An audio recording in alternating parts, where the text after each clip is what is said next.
ಪ್ರೀತಿಸಿ ಮದುವೆಯಾಗಿದ್ದ ಆಕೆಯ ಜೊತೆಗೆ ಜೀವನ ನಡೆಸಬೇಕಿದ್ದ ಪೊಲೀಸಪ್ಪ ಕೊಲೆ ಮಾಡಿದ ಘಟನೆ ಬೆಳಗಾವಿ ಜಿಲ್ಲೆಯ ಸೌದತ್ತಿ ಪಟ್ಟಣದ ರಾಮ್ಸೈಡ್ದಲ್ಲಿ ನಡೆದಿದೆ.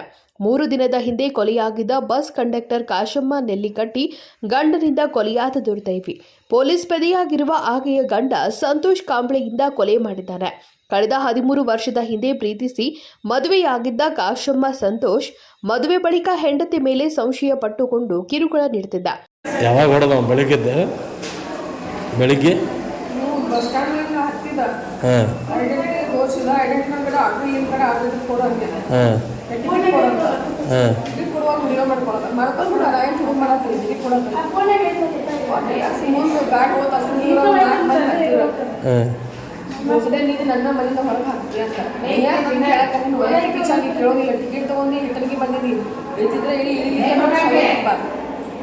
ಮೊನ್ನೆ ನನ್ನ 10 ಬಸ್ ಅದಾವ, ನನ್ನ ಬಸ್ ಯಾಕೆ ಬೇಕಾಯ್ತು ಬೇಕಾದ 150 ಬಸ್ನಾಗ ನನ್ನ ಬಸ್ ಬೇಕು, ಅದ್ರಾಗ ಪಾಯಣೆ ನಮ್ಮ ಅರ್ಜಿ ಪ್ಯಾಸೆಂಜರ್ ನಾವು ಅಂತ ಬಾಗದ್ರಂತೆ ನಾವು ಅವ್ನು ಪ್ರಯಾಣಕ್ಕೆ ಅಡ್ಡಿ ಪಡಿಸ್ಬಾರ್ದಂತೆ ಅವ್ನು ಟಿಕೆಟ್ ಕೊಟ್ಟು ಸುಮ್ಮ ಆಗಿ ಟಿಕೆಟ್ ತೊಗೊಂಡ ಸುಮ್ಮ ಆಗಿ 4 ಕಿಲೋಮೀಟ್ರ್ ಹೊಲಕ್ಕೆ ಹೋಗೋರಾಗನ ನಿನ್ನ ಇವ್ರು ನಮ್ಮ ಮೇಲೆ FIR ಮಾಡ್ಸೋದಿದ್ರಿ, ಮಾಡಿಸ್ಲಿಲ್ಲ ನೋಡ್ರಿ ಇವ್ರು ಈಗ ಮಾಡಿಸ್ತಾ ನೋಡ್ರಿ ಅನ್ನೋ ಕಸ್ಕೊಂಡು ಹೊಡೆದ ಬಿಟ್ಟು ತೊಗೊಂತದ.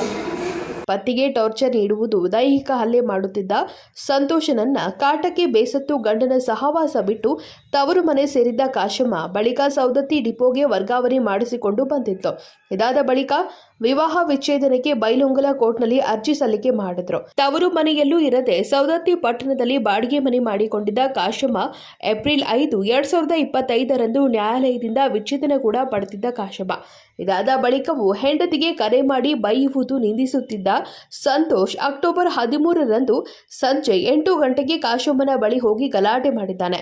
ಪತ್ನಿಯ ಕತ್ತು ಕೊಯ್ದು ಹೊಟ್ಟೆಗೆ ಇರಿದು 3 ಬಾರಿ ಕೊಚ್ಚಿ ಕೊಲೆ ಮಾಡಿ ಬಳಿಕ ಅಲ್ಲಿಂದ ಎಸ್ಕೇಪ್ ಆಗಿದ್ದ ಪಾಪಿ ಗಂಡ ಸಂತೋಷ್ 3 ದಿನದ ಬಳಿಕ ದುರ್ವಾಸನೆ ಬಂದು ಪೊಲೀಸರಿಗೆ ಸ್ಥಳೀಯರಿಂದ ಮಾಹಿತಿ ನೀಡಿದ್ದಾರೆ. ಕೊಲೆ ಕೇಸ್ ದಾಖಲಿಸಿಕೊಂಡು ಸೌದತ್ತಿ ಪೊಲೀಸರ ತನಿಖೆ ನಡೆಸಿದ್ದಾರೆ. ಪರಾರಿಯಾದ ಆರೋಪಿ ಸಂತೋಷ್ಗಾಗಿ ಪೊಲೀಸರು ಹುಡುಕಾಟ ನಡೆಸಿದ್ದಾರೆ. Vinod Kolkar, KMM Kannada news, Belagavi.